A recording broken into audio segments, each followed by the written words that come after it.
Good I morning, don't, I don't Julia. know if we've Good got morning. time for the interview after that job title, but Barrett, really important that you've joined us. Thank you very much indeed.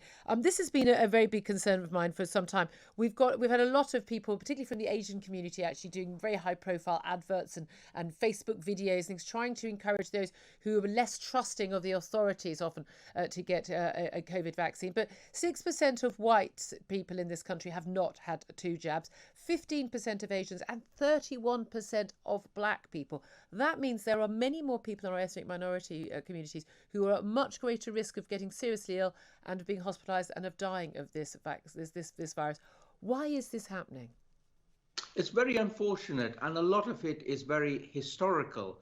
And because it is historical and drip, drip, drip culturally, it is almost difficult to disentangle. But the historical bits go back to bad things that were done by pharmaceutical companies in Africa and in America upon the Black, Asian, ethnic minority community. And then that drip, drip suspicion, unfortunately, lingers to this day. And then, of course, they are not connected to the mainstream media.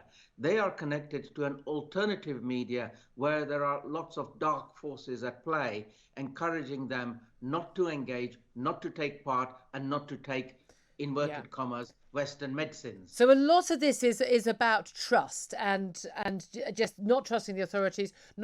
Most of us in Britain, we have this sort of very trusting relationship with doctors and scientists. In fact, we trust them far more than we trust the politicians. But this goes across the board for many people in those communities.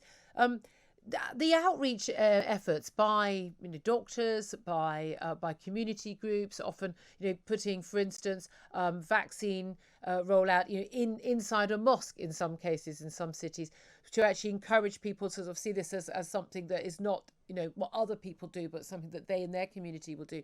Has that had any effect? Have we seen those numbers creeping up at all, as people can see that look, I know there are risks to the vaccine, but it's a trade-off, and for the vast majority of people, certainly over a certain age, it's very clear that the trade-off is clearly in favour of taking the vaccine and not taking it. But has that had any effect?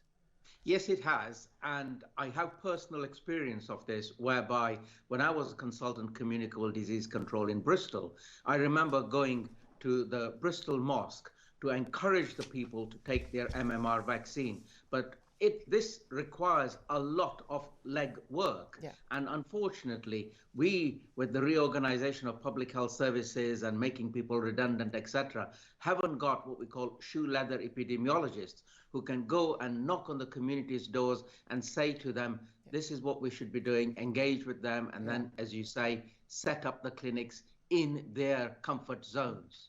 Is there also an element of religion here, that we have a high rate of evangelical Christianity within some of the black communities in this country, whether African or Afro-Caribbean, but also I understand that among Muslims the rate of jabbing is very different from other Asian communities. Is there an element where we need to sort of go via religious community leaders?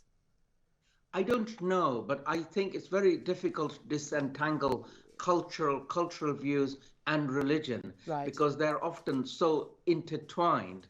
But what is clear is, with the Black, Asian, ethnic minority, there is a lot of mistrust, a lot of concerns, and they are not fully engaged with the mainstream media, Yeah. and those are the big issues. Maybe they're not fully engaged in mainstream media. They're not as scared as some others are, perhaps overly scared.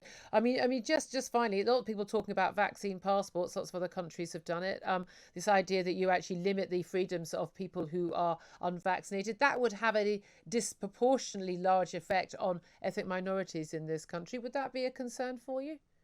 It is a concern, because you are then spotlighting a group of people who, for whatever reason, decided not to be immunized. Whereas what we should be doing is investing in informing, advising, educating, allay their fears, and then allow them to make a decision and be immunized. Never against forcing people to be immunized. Absolutely, with you all the way. Dr Bharat Pankhania, thank you so much for joining us.